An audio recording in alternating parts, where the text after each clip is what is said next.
Hi,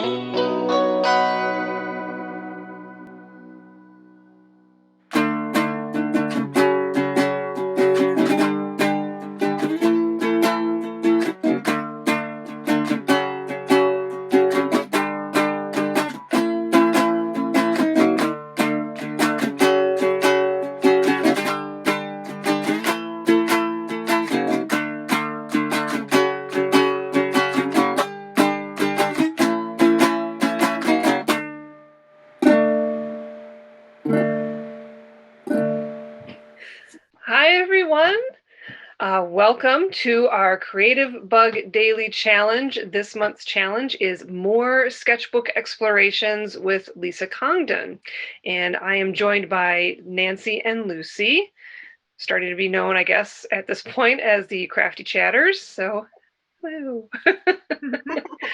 All right, so we've been having a good time with this challenge. It is a multi-part series. So far we've done the first two parts. This is the part one of our challenge recording. I don't know who has something to say. Okay. Start us off. This was with a lot of the drawing and painting stuff is really outside of my comfort zone. So this has been really fun. I love doing these. I was so nervous when we started talking about doing these Creativebug videos and doing like the painting and the drawing stuff of like, I'm going to be terrible at this and it's going to suck. But it's been really fun picking that up and learning something new. So this one was different because it's more of a doodling type drawing. So it's supposed to be kind of whimsical and silly, and you're more exercising a little bit of freedom, and it's a lot looser of a style. So I was doing great with the botanicals and like the flowers and stuff, because that's, that doesn't have to be serious and doesn't have to be literal. But then when it came to like drawing animals, I was like, my animals look so weird. Yeah, I don't know how to draw.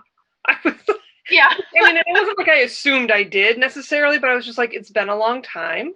Mm-hmm. And so I found myself searching for like how to draw a cat easy. And so they were just like simple line drawings, and I just had to practice for a while. So before I felt like putting one in my sketchbook, but that was, I did a lot of doodling in and drawing it for practice in just on copy paper or in one of my drawing books. And that helped a lot. And I was really helpful with that. It also helped to have, so the way that I kind of approached this was like, do one drawing with pencil lines and then go over it with marker and then color it. But this one, and then I would do a page in like a drawing book that was all the different types of flowers that I had done, or like practicing or coming up with different types of flowers on practice paper, so that when I got to a day when I felt comfortable just straight doodling with marker and just like Lisa does and not using pencil, I had example images to pull from. And she talks about this more in the second video in the series, where she's talking about doodling flowers and animals, where she's like she's been doing this for a long time, so she has characters and motifs in her head that she just puts onto paper. Not having that experience, my balance for that was having that reference sheet of all different things that, I could draw. Yeah, which I think she kind of recommends having that. So it's like you don't have to sit there trying to come up with stuff out of your head, because then that can take like a really long time. Because I get that over planning situation. And it's like, it's supposed to just be a sketchbook and play. It's hard though when you start to draw something and you're like, oh, I don't like that one. And it's like, what do? It's like, just keep going. Just keep going. It's, don't hold on to it too much. But I'm like, it's going to bother me. I'm going to look back at that and always see that one that bugs me. But actually, over time, it does go away, I think. So yeah, I have some like that, and I also felt like if I kept going back to that particular one, like a flower, and maybe coloring more of it in black, or going back and using the white marker over it, like the more I kind of layered it, the less I hated it a little bit. Yeah. I didn't do any practice anything more because it was like, it seemed like doing the same thing twice to me, which is like, I probably should have done it, but I just, I don't know. It's like, I was being lazy. So I just do it. I felt like I was like, how do you draw a cat? I'm like, why is that so beyond me? But I see. So I didn't include any animals, except for birds initially. And like the things I have behind me are Lisa Congdon. And so I had done that whole India ink program with her. Yeah. So the bird was very familiar to me, and I was happy with that. When I attempted to do a rabbit, he looks like a goofball. I want to see your rabbit. You got to show Let us. me find my rabbit. And I'll show you. I mean, really? Oh, he's cute. He's all bird. Skinny with I tried to do a different bird there, but he's like all skinny with I love He it. looks like just like a ears. floppy stuffed animal bunny that I would love. He looks like the Velveteen Rabbit. He does. Yeah. Your bird is gorgeous. I know, oh my your gosh. thank drawings you. are so nice, and like I was having a problem like not going big enough at first on my page, like in the first week, and just trying to like, I don't know. I did. Let me see your. I was really happy with my cat until it got to her eyes. Oh, but I like it though. The shape is great. I like your bird too. And your colors. It was like the that peacock, blue. though. That was the one that I was really proud of. Oh, your peacock. Yeah, the peacock's amazing. The wow. peacock is gorgeous. Sorry, I'll take pictures at the same time. Insert them. But like I got to the eyes on the cat and I was just like, I can't draw eyes that are the same size and shape. Do you remember when we were doing Courtney Cerruti's the coloring challenge? She kept talking about it. She's like, eyes are so weird. And like specifically with her dog Charlie, she'd be like, he looked normal till I did his eyes. You know, it's like so. That's a consistent issue for me of like drawing eyes on animals. I did take something from that program specifically from Courtney, is I did add the shadows that she talks about doing the coloring sheets. So like it's kind of hard to see, but there's a very pale pink. Well, we'll get a photo up. I see it. I see it on the bird's belly. Maybe. Yeah, it's I'm gonna get it a little closer. My ring light's not in a great place, but yeah, no, they're very, very pale pink shadows underneath, specifically for this spread. I didn't do it for the botanicals, because this one made it look a little bit more like Lisa Congdon's drawings to me. And it was also just kind of fun to do it afterwards and see how the watercolor markers interacted. Early on, like the first video where she talks about laying down color with those brush pens, that was so fun. Okay, yeah. I just went crazy. I really love how it looks, and I worried my colors were too strong, so I did get some pastels. I added that to my palette, but I like even the strong colors the way they've. Yeah, I did one very bright. Here's one of mine. Oh wow! Oh wow! I like it okay. I'm just skin. That's so. See, I like those colors. Yeah, I thought they were just too like but. Well, I felt the same way about my colors, but I still liked how it turned out. The thing that I didn't do a lot of was I didn't do a lot of solid black.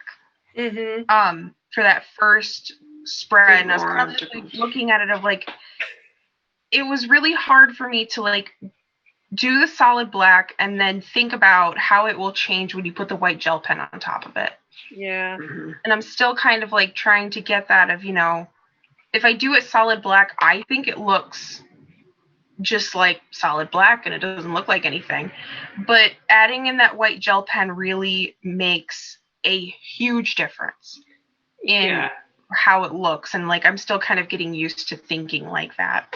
But I did that really bold one, and then I did a really, really light one. Oh, I like you did patchwork like that. That's with cool. and I was doing just like different shapes, because she talked about you can do the vertical lines, or you can do horizontal lines, or you can do shapes. And like, I loved the bubbles one before I put the flowers on it.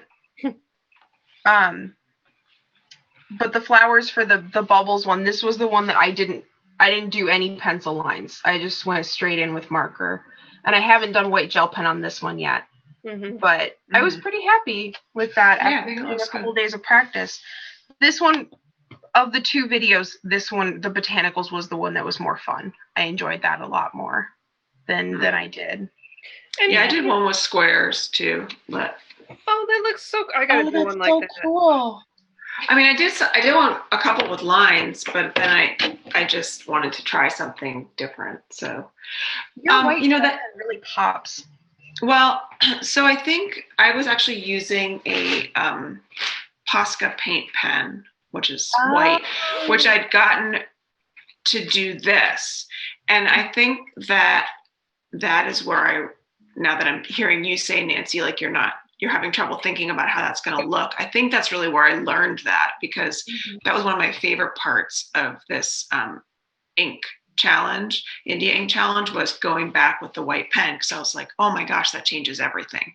Something that looks bad looks great after a while. So it's just Posca paint pen, but it stays on there a little bit better than the gel pen for me. Yeah, those are I don't really enjoy the online. Jelly Roll pen, and I felt like actually what it was doing sometimes was scraping through the black. Like, remember how you would colored with crayons and then color it in black and scrape away? Yeah, it's called. Yeah, so I got that too. The color came through. Yeah, and I've been using a Pilot G2 pen, just like a regular kind of ink pen, but it's white, and that has been nice.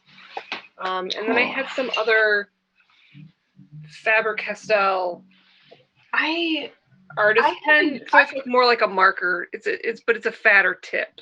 Oh, cool! And that one works. Those Posca pens have really taken off online as an art supply, because I bought metallic ones of those about a year ago for another project, and I love them. I was also using a Uniball Signo. Yes. White gel pen. Those too, yes. Which are really nice, and those come out really. Before I bought one of the Sakura ones, I was using those almost exclusively in like the whole range of colors, because you get a really fat line and there's no. So sometimes with Jelly Roll pens, it'll like only come out with the ink color and you won't get any of the effect. So like with the glitter ones, it'll just come out with the ink color and you can't get the glitter to come out. I was having a more consistent result with the Uniball ones than I was having with the Sakura. So those were the ones that I was buying for a long time. But I was getting that too, and it was so weird. I was drawing with the white and I was like, why is the color coming through the marker? I'm so confused, because I was using Sharpie. I wasn't even using yeah, I don't know. Like, for some reason my felt tip pens weren't giving me the line that I wanted, so I started doing all the coloring with Sharpie. I'm wondering if it's partially because of the texture of the watercolor page being thicker, that the pen kind of digs in where it wouldn't on like copy paper or something smoother. Yeah. Yeah, I kind of went with that. I kind of embraced it when it happened. Like, all right. I was a little worried about it at first, but now that I'm like looking at it afterwards, it's kind of cool, that shadow that it gives. Yeah. The tint. Yeah. That's an interesting effect. I feel like it did take me a few days, like, because you were saying, like, it gets better as you go, basically. It's kind of like to get my head in the game of this. But I also, because we're doing more sketchbook, and there is a Sketchbook Explorations that came before this, and she's got a couple programs. There's like I don't know what it's called, but it's like where you draw one thing every day for 30 days. She's got a couple different like introduction to line drawing classes. So what I'm trying to get to is that I've gone through and watched some of her other programs just to help me, just watching her draw, you know, and just watching how she makes lines and just kind of getting that into my head has helped me with this drawing. So yeah, she does it very confidently, and yeah, I feel like I was in over my head, like I went too deep a little bit. Yeah. Should have, but hey, you know, here we are. It's a daily. I started to just go off totally on my own. This is what. So I was saying before. Gosh, I love it. There's like vines, but my even with the Micron pens, I would do my shapes and then I would go in with my brush pens, and I felt like the Micron was bleeding a little into the brush pen, which was driving me crazy. So then I decided I was going to put color down first. So I just went in and put big blobs of color down. Oh, wow. And then I went back with the pen. So cool. But so it's not really what she talked about at all, but I was like, oh, this was really fun. And then I'm just putting all her little vines in there, you know. No, but that's what I love about That's when I started to really enjoy it. When I was just Yeah. like, all right, I'm going to do a little bit of what she's saying, and I'm going to do it. Yeah, Well, that's, so. I think, I was starting to get to that. I was working up to doing my own style, because it was something of, with art and with drawing, I've done a lot of mimicking, and I've done a lot of tracing and copying and stuff like that, but I don't really have my own style, or at least not something that I can solely identify as like, this is my way of drawing, or like, this looks like something that I would do. So I'm still kind of in the process of finding that. And but doing this more and more, she really encourages, like, do what I'm doing and then try something entirely different. Yeah, she's like, don't keep drawing my birds. Don't keep drawing my birds. But I want to draw your birds. All the time. She's like, come up with your own. Come up with your own. Yeah. And it's like, I love drawing on the watercolor paper. I love the format of this book, just like the long and skinny. Yeah, I love that. I love this, and it's so soothing, and like, I just feel like I have these feelings of for the last 3 weeks of, I just want to draw. I just want to be in this book, and I just want to be doing stuff, and I'm kind of like holding myself back of like, no, get through the 4 weeks and then kind of see where you are. But this is definitely something that I can see myself doing beyond this program. So like, beyond this 4-week challenge of like, I took this out with me for the botanical one, for the line one, and I was drawing plants at WCC.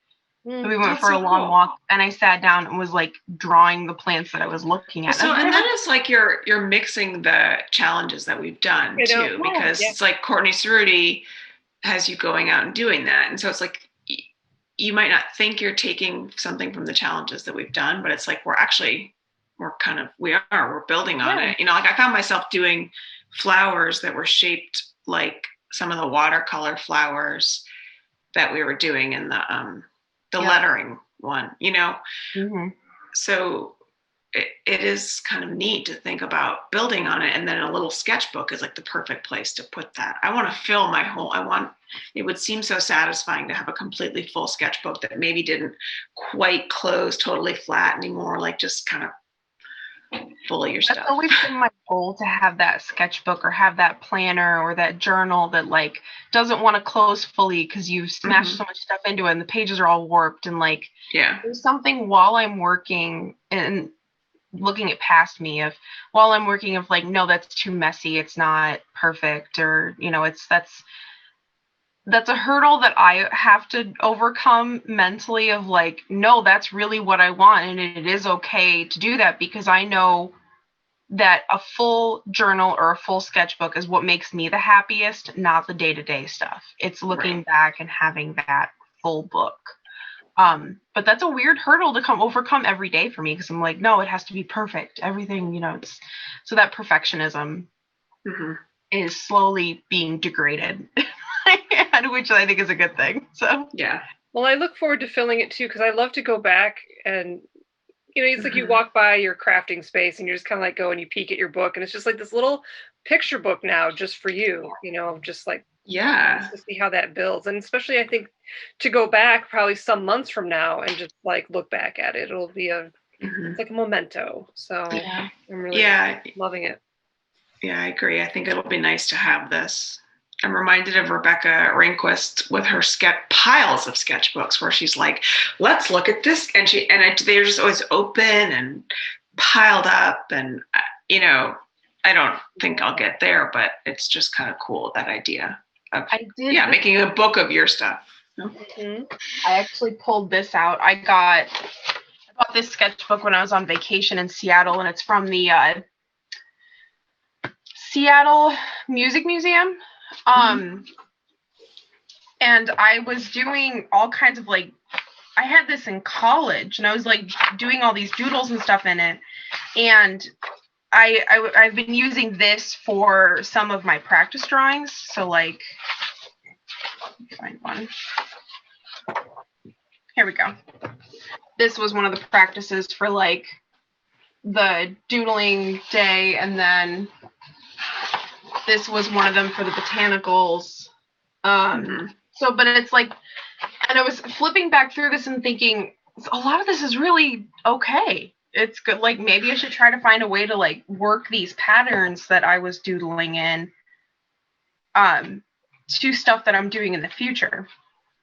So it was really fun to kind of do that, like with Rebecca Rehnquist doing, of, you know, flipping back through your sketchbooks and seeing what you can actually use for stuff now. And it kind of gave me a new way to think about the stuff that I've already done. Yeah. All the books, all the sketchbooks, all the time. That's yeah. Well, cool. So once again, we're in a challenge and we're on fire. So yeah, I love it. So it's good. Yeah. So yeah, we'll be back in a couple weeks for our final video, a wrap up of this challenge. Can't remember what I was going to say, but thank you everyone for joining us. We hope you enjoyed the video. And until we see you next time, stay safe, stay healthy, and don't forget to love each other. Bye, everybody. Bye.